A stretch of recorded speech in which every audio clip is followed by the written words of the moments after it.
we have the President of the Gujarat Pradesh Congress Committee, Shakti Singh Gohil ji, Vineet Punia ji, and friends of the media. Thank you for coming here to the AICC headquarters for this press conference which has been called on a short notice. I would just say a few points in English, and I would add to what my senior colleague Shakti Singh Gohil ji has said. If you look at the actions of the BJP inside the parliament over the last few days, it is clear that the Prime Minister is afraid of speaking inside parliament. He is scared to debate the issue inside parliament. We have heard the ministers of the ruling party saying that they are ready for a discussion. We have said we are ready for a discussion. The only person who has not said anything inside parliament, the only person who has not been seen inside the parliament is the Honorable Prime Minister of India.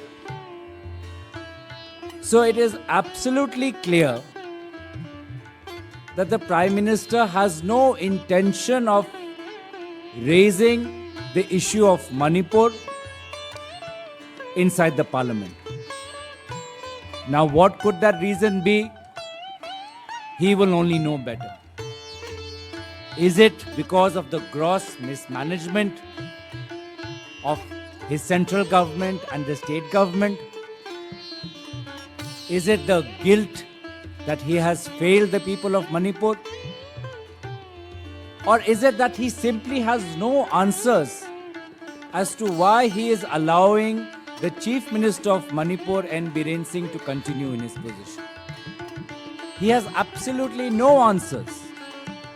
And that's why, as Shakti Singh ji said, at the beginning of Parliament, he said a few words to the media outside the Parliament, and that's it. He has no more to say. Why is the Prime Minister so unwilling, so afraid to speak inside the Parliament? He can go to the US and address a joint session of American policymakers in the US Congress or their version of Parliament, but he cannot speak inside our nation's Parliament. He can go to France and hug Macron, but he cannot go to Manipur and hug the victims of rape, hug the victims who have lost a family member.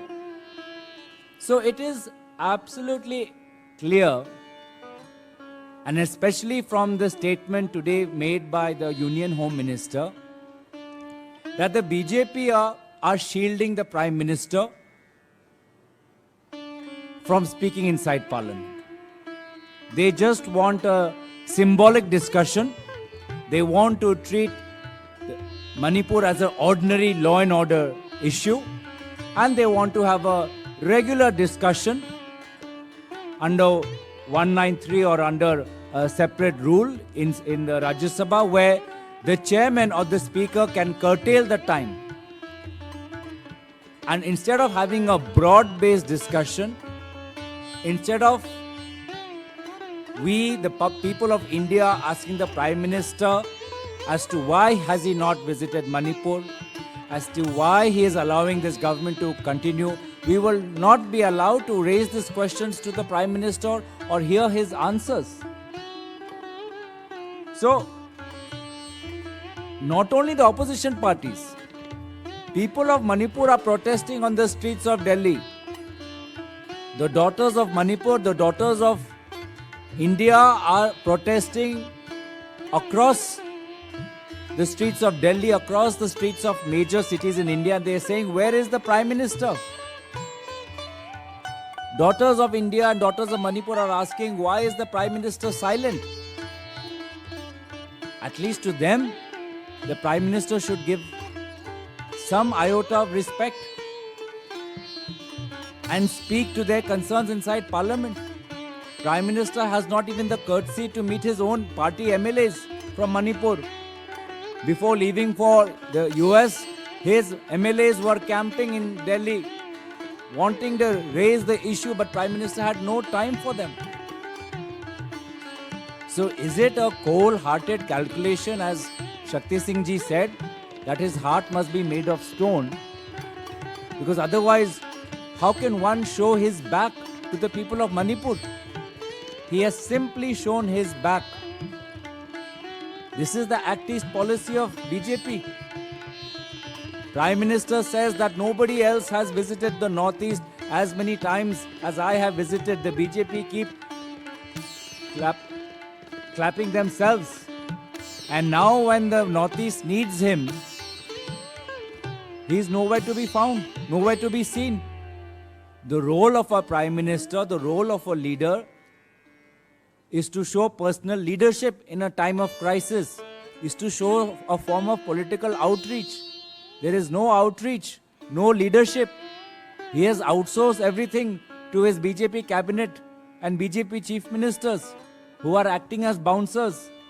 Like the way you cannot address a celebrity, these bouncers of the BJP, the chief ministers and cabinet ministers, are shielding the Prime Minister from tough questions. The Prime Minister thinks that he is above the Parliament of India. He need not come. It's been 3 days. He need not come inside Parliament and make a suo moto statement. The Prime Minister can change chief ministers in election-going states. He changed the chief minister in Gujarat. He replaced the chief ministers of Uttarakhand and Tripura because of electoral and political concerns. But for some reason, he is continuing to back the decisions of the chief minister of Manipur. Election के लिए उत्तराखंड, गुजरात, त्रिपुरा में मुख्यमंत्री बदले जाते हैं, लेकिन यहाँ पे जब मणिपुर में 2 महीनों से हिंसा हो रहा है, जहाँ पे स्वयं मुख्यमंत्री बोलते हैं कि ऐसे 100 FIR हैं जहाँ पर महिलाओं पर अत्याचार हुआ है, उन पर विश्वास रखते हैं देश के प्रधानमंत्री। तो हमारी मांग स्पष्ट है कि prime minister should speak inside parliament. We want a substantive debate, an exhaustive debate, and that is why we are saying that debate this under Rule 184 in Lok Sabha and under Rule 267 in Rajya Sabha, because this is an exhaustive, substantive debate on a substantive issue where, if the need be, there might be a vote. The BJP is running away. The Prime Minister is running away. It is obvious that the Prime Minister is too scared to speak inside Parliament. He is afraid of the scrutiny from the members of the opposition parties. जो घटना मणिपुर में घटी, मणिपुर हमारा देश का एक अभिन्न अंग है, हमारे परिवार के लोग हैं वहाँ। किसी पत्थर दिल आदमी का भी दिल रोने लगे, उस तरह की घटनाएं, और दुनिया भर में इस बात को लेके जिसके दिल में थोड़ी सी इंसानियत है वो खुद बोल उठा कि गलत हो रहा है। दुनिया भर की पार्लियामेंट में भी कहीं ना कहीं इसकी गूंज उठी। आपने देखा होगा ब्रिटेन की पार्लियामेंट भी इस बात की चर्चा कर रही है। हमने पहले ही दिन मांग की राज्यसभा में, लोकसभा के बारे में हमारे साथी गोगोई जी आपसे बात करेंगे। राज्यसभा में हमने पहले दिन नियम 267 के तहत नोटिस दिया। ये जो आज गृह मंत्री भी, मुझे तो बड़ा दुख है क्योंकि मैं गुजरात से आता हूं, उस पद पे सरदार वल्लभ भाई पटेल बैठा करते थे गृह मंत्री बनके, जहां लोह पुरुष थे, सच की आवाज थी। आज उसी पद पे बैठे हुए गृह मंत्री जी एक झूठी बात कर रहे हैं कि सदन चर्चा के लिए सरकार तैयार है। क्या आप इस देश के लोगों को गुमराह करने के लिए इतने नीचे तक गिरोगे? 267 के तहत हम चर्चा क्यों मांगते हैं? हमारे कानून में राज्यसभा के प्रावधान किया गया है कि जब कोई ऐसी बड़ी घटना घट जाए कि जिसके लिए सारे नियम, सारे काम वो साइड में रख देना चाहिए, सारा काम रोक लेना चाहिए और पूर्णतः पूरी तरह से राज्यसभा के अंदर उस इश्यू की चर्चा होनी चाहिए। यह है रूल 267। मैं आपके जरिए पूरे देशवासियों को पूछना चाहता हूं कि क्या ये विरोधी दल या लाइक माइंडेड पार्टीज की मांग गलत है? मणिपुर से ज्यादा सीरियस चीज क्या कोई हो सकती है? आप क्यों मना कर रहे हो 267 के तहत? सरकार ने खारिज कर दी है, हमारी बात नहीं मान रही। हम चर्चा के लिए जब कहे कोई बात बीच में नहीं रहेगी। दलगत राजनीति से ऊपर उठ के इंसानियत के नाते वहां जो हैवानियत हुई है उनकी बात इंसानियत के नाते हम करना चाहते हैं। कुछ सुझाव देना चाहते हैं, कुछ गलतियां हुई है उसको दिखाना चाहते हैं और मणिपुर में मरहम लगाने का काम होगा अगर 267 के तहत पूर्णतः चर्चा होगी। अब बीजेपी क्या कहती है? नो, 267 नहीं, क्योंकि यहां पूरी चर्चा भी होगी।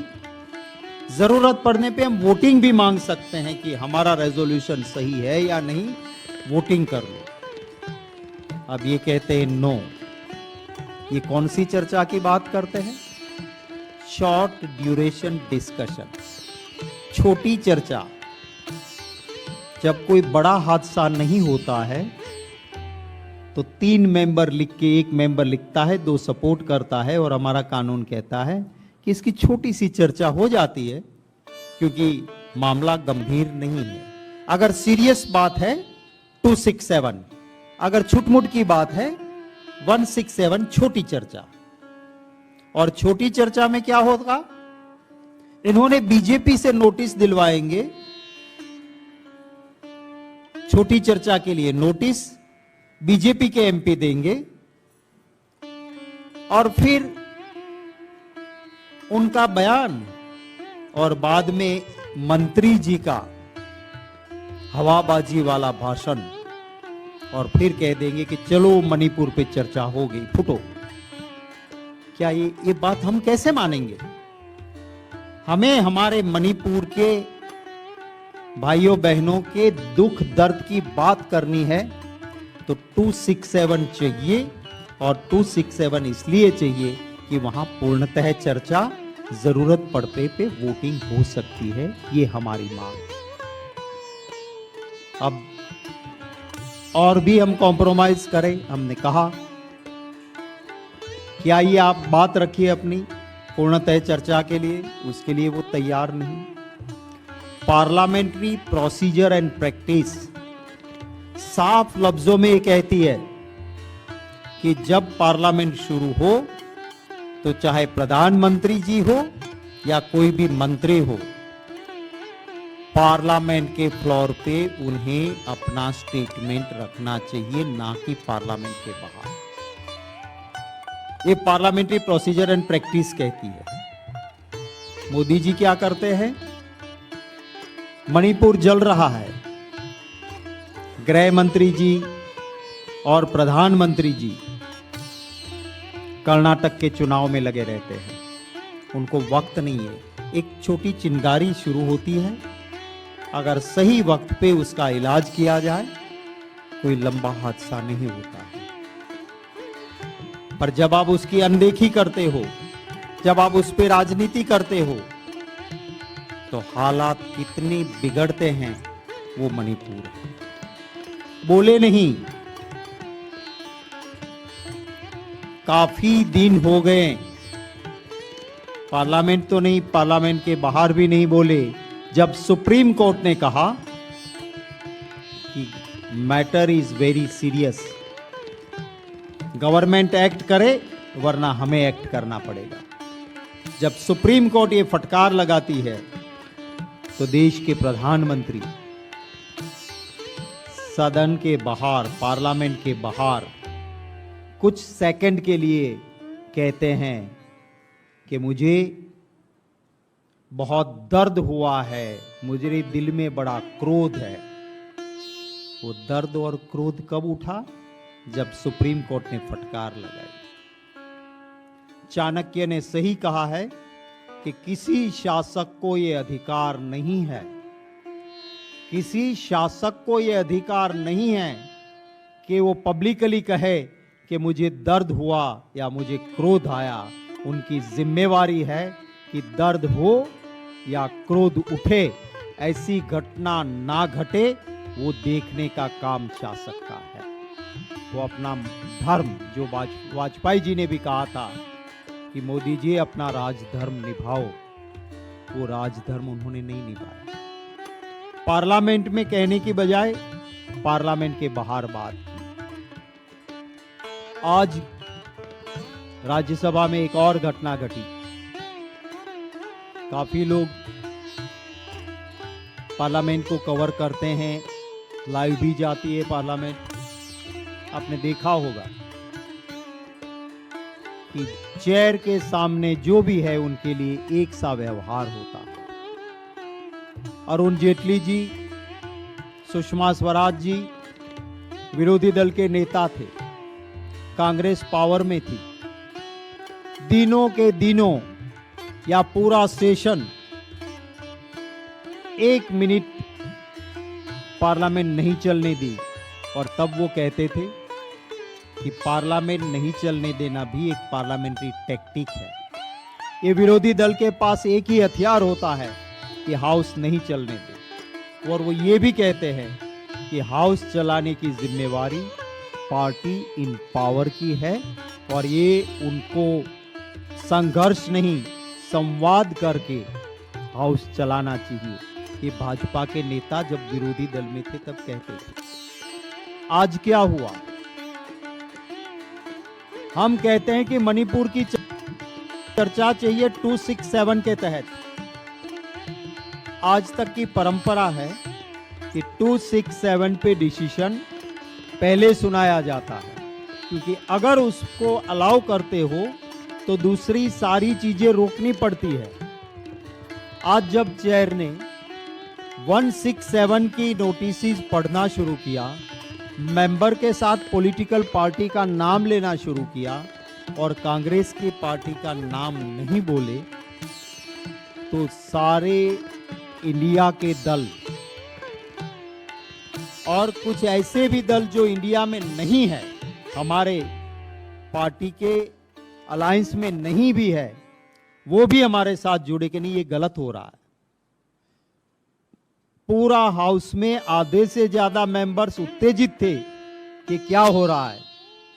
उस वक्त जब चेयर ने अपने कानों पे माइक्रोफोन लगा लिए थे, तो हमारे मेंबर एक इंडिया के संजय सिंह वो गए वेल में कि साहब 267 पे पहले न्याय तो करो।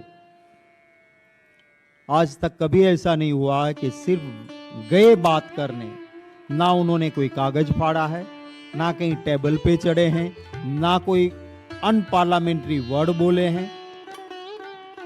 उसे पूरे सेशन के लिए निष्कासित किया जाता है कि लोकतंत्र की हत्या है। पार्लियामेंट्री डेमोक्रेसी में ऐसा कभी नहीं हुआ। तो इन्हें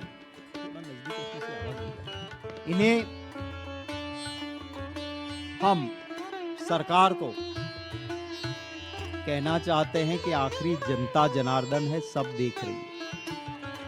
चर्चा 267 के तहत दो, ये हमारी मांग है, और इस मांग को लेके अगर उनके पास कोई और बात है कि पूर्णतः चर्चा हो, तो प्रधानमंत्री जी आए, बयान दे अपना, उसके ऊपर हम चर्चा करें। वो हमारी मांग है। जो ये सरकार कह रही है कि कहीं और लोगों के साथ जोड़ रही है, मैं ये कहना चाहता हूं कि अगर कहीं पर भी अपराध होता है, गलत है।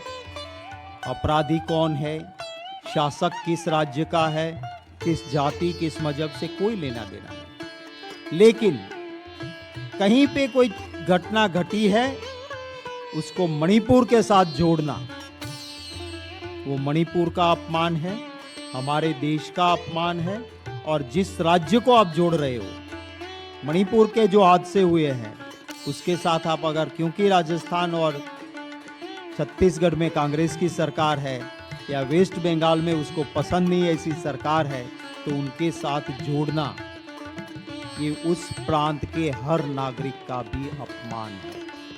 और मणिपुर के उन माताओं बहनों के दर्द के ऊपर मिर्ची लगाने जैसा ये काम है, जिसका मैं कड़े लफ्जों में विरोध करता हूं। जो घटना मणिपुर में घटी, मणिपुर हमारा देश का एक अभिन्न अंग है, हमारे परिवार के लोग हैं वहां। किसी पत्थर दिल आदमी का भी दिल रोने लगे, उस तरह की घटनाएं। और दुनिया भर में इस बात को लेके जिसके दिल में थोड़ी सी इंसानियत है वो खुद बोल उठा, ये गलत हो रहा है। दुनिया भर की पार्लियामेंट में भी कहीं ना कहीं इसकी गूंज उठी। आपने देखा होगा ब्रिटेन की पार्लियामेंट भी इस बात की चर्चा कर रही है।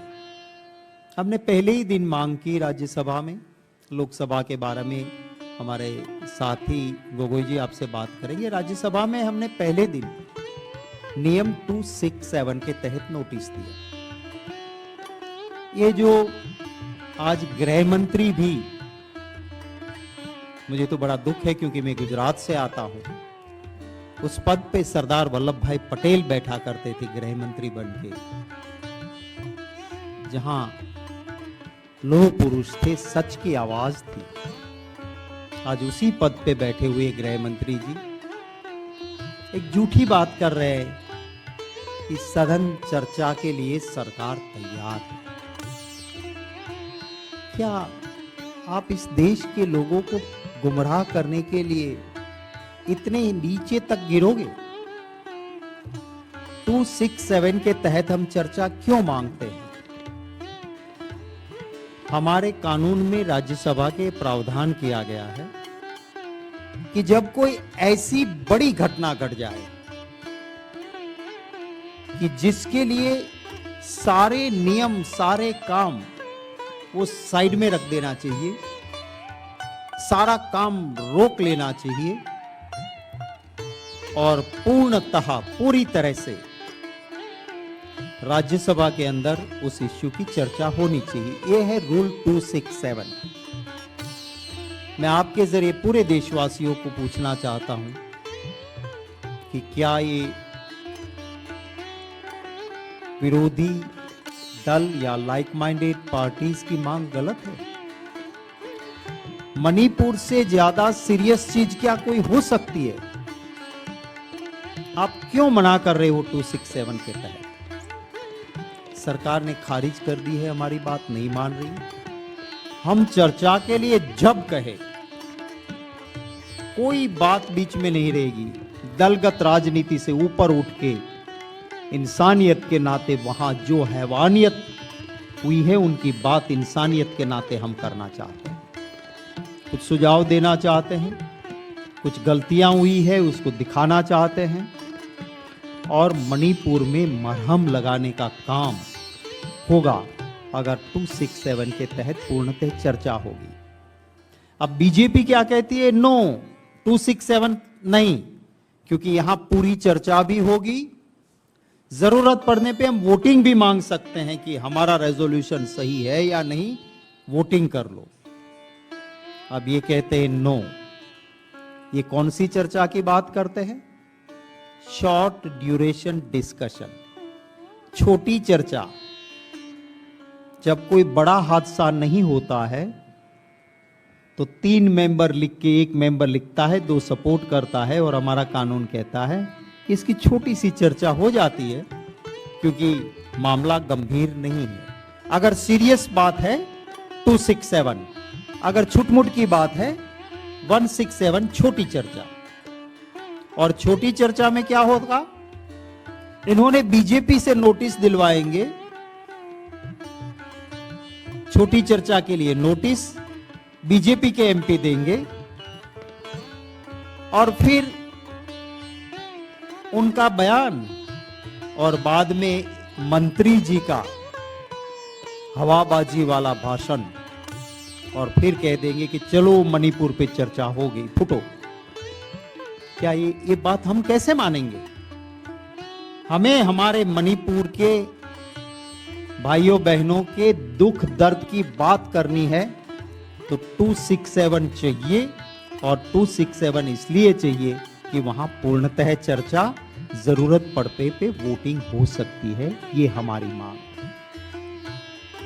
अब और भी हम कॉम्प्रोमाइज करें, हमने कहा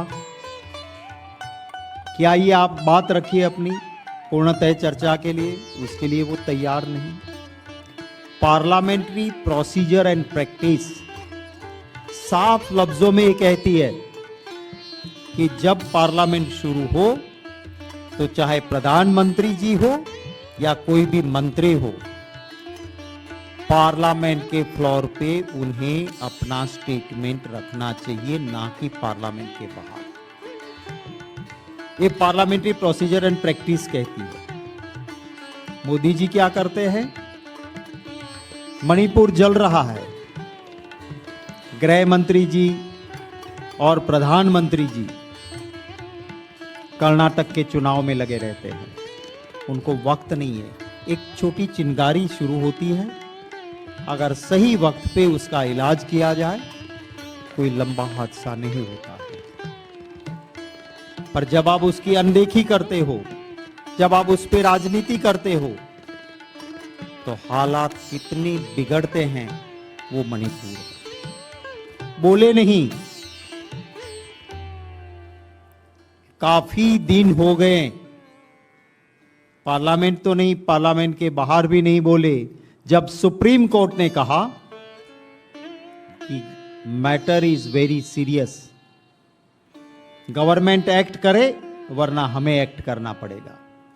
जब सुप्रीम कोर्ट ये फटकार लगाती है तो देश के प्रधानमंत्री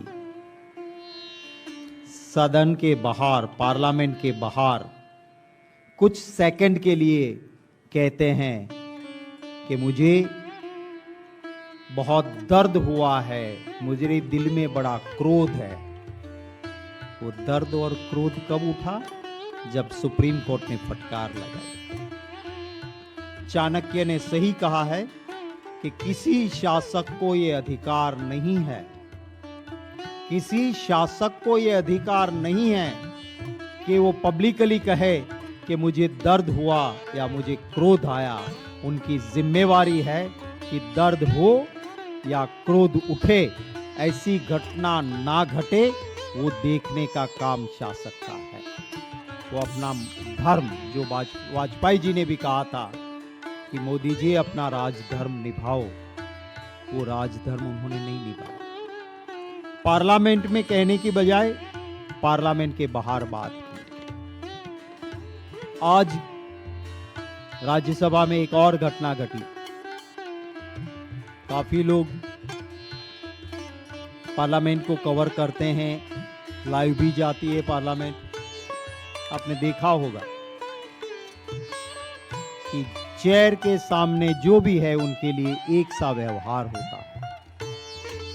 अरुण जेटली जी, सुषमा स्वराज जी विरोधी दल के नेता थे, कांग्रेस पावर में थी। दिनों के दिनों या पूरा सेशन 1 मिनट पार्लियामेंट नहीं चलने दी, और तब वो कहते थे कि पार्लियामेंट नहीं चलने देना भी एक पार्लियामेंट्री टैक्टिक है। ये विरोधी दल के पास एक ही हथियार होता है कि हाउस नहीं चलने दो, और वो ये भी कहते हैं कि हाउस चलाने की जिम्मेवारी पार्टी इन पावर की है, और ये उनको संघर्ष नहीं, संवाद करके हाउस चलाना चाहिए। ये भाजपा के नेता जब विरोधी दल में थे तब कहते थे। आज क्या हुआ? हम कहते हैं कि मणिपुर की चर्चा चाहिए 267 के तहत। आज तक की परंपरा है कि 267 पे डिसीजन पहले सुनाया जाता है, क्योंकि अगर उसको अलाउ करते हो तो दूसरी सारी चीजें रोकनी पड़ती है।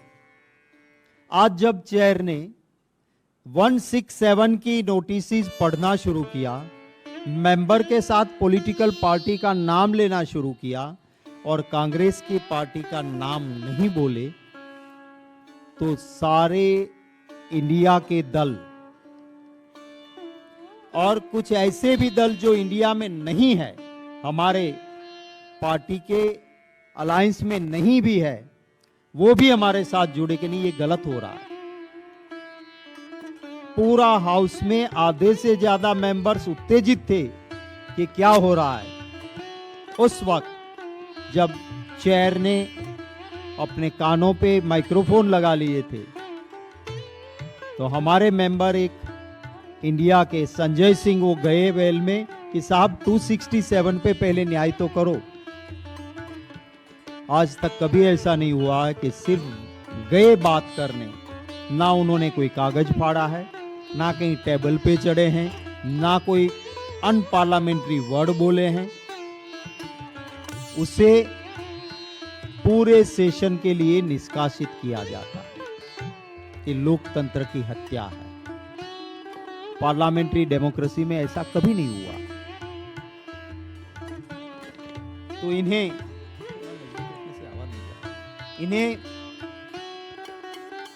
हम सरकार को कहना चाहते हैं कि आखिरी जनता जनार्दन है, सब देख रही है।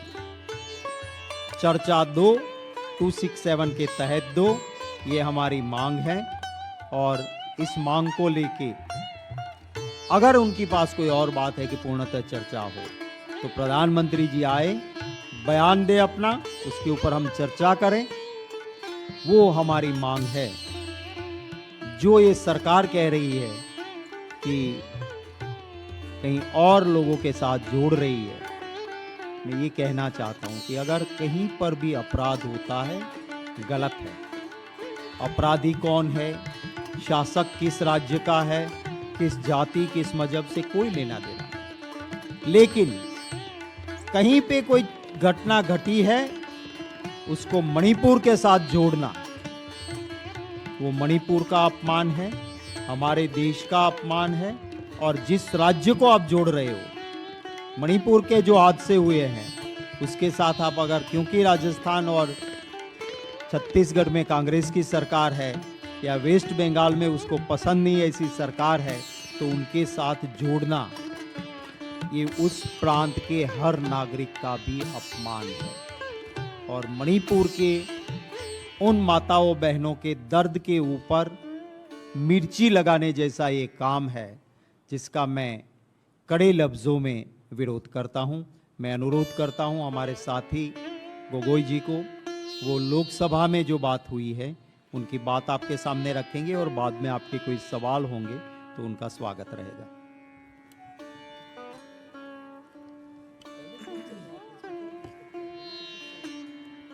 Thank you.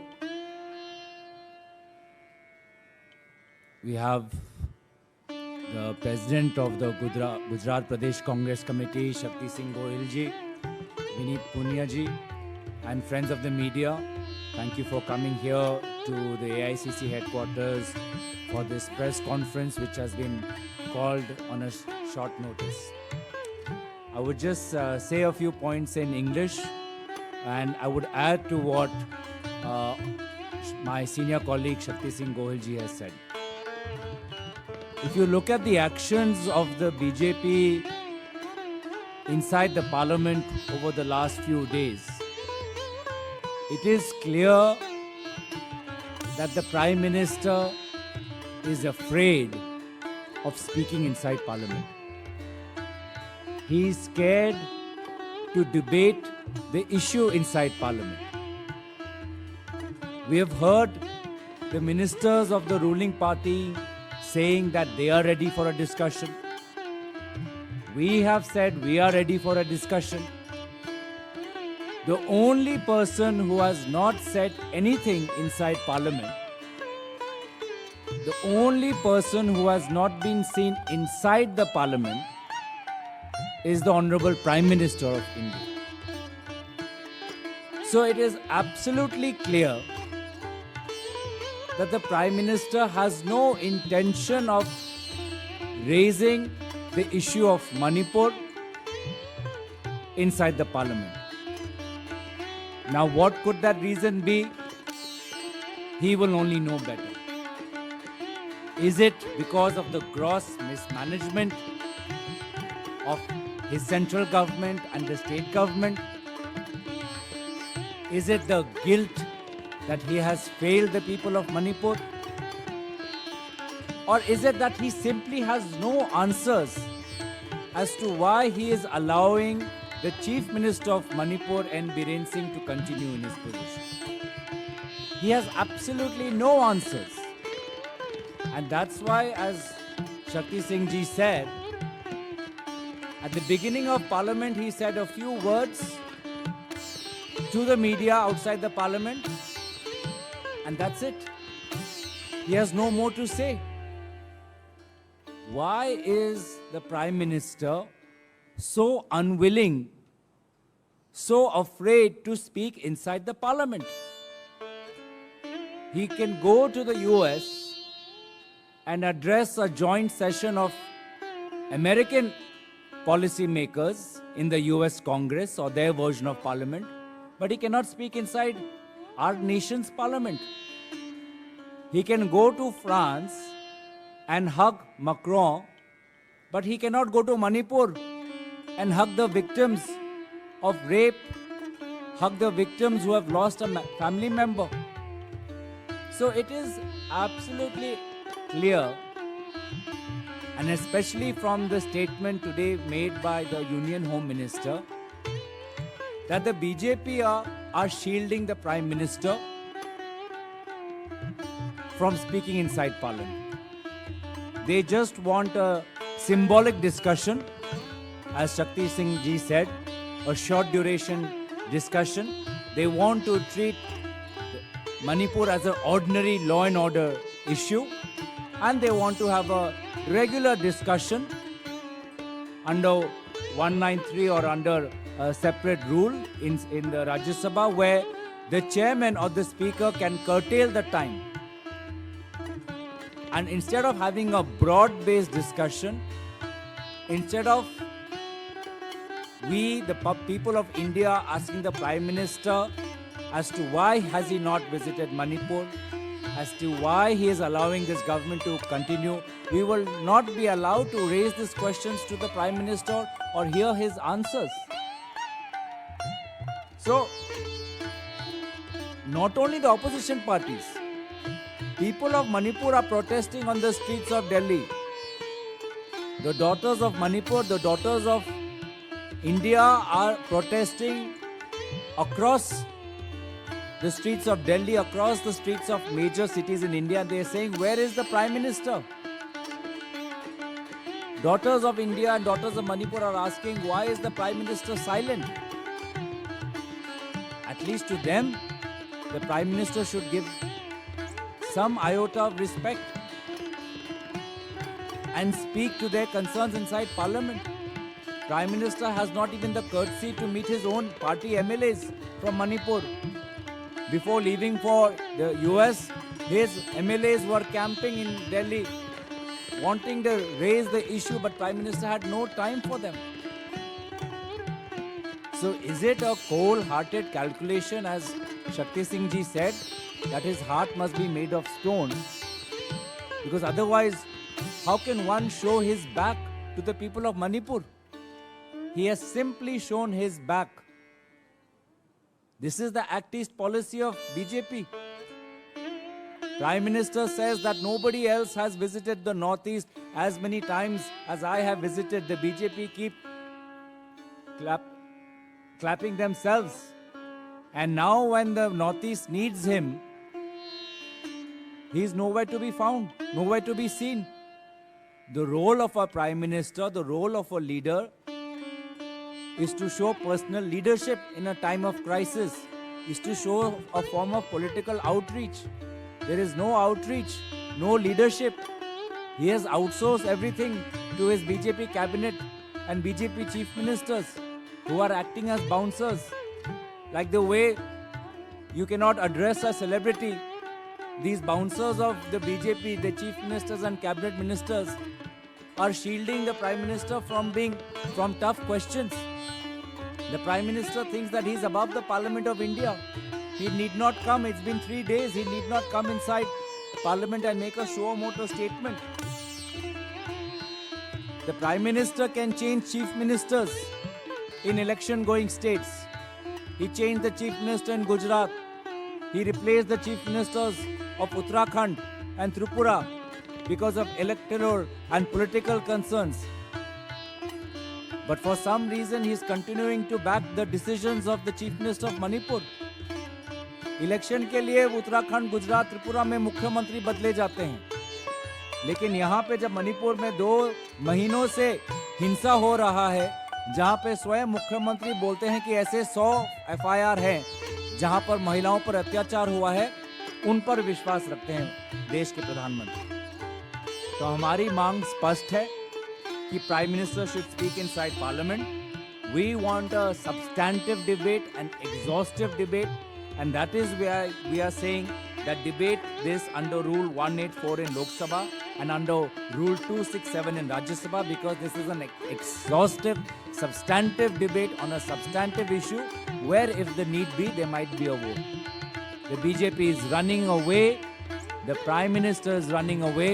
It is obvious that the Prime Minister is too scared to speak inside Parliament. He is afraid of the scrutiny from the members of the opposition parties. Thank you.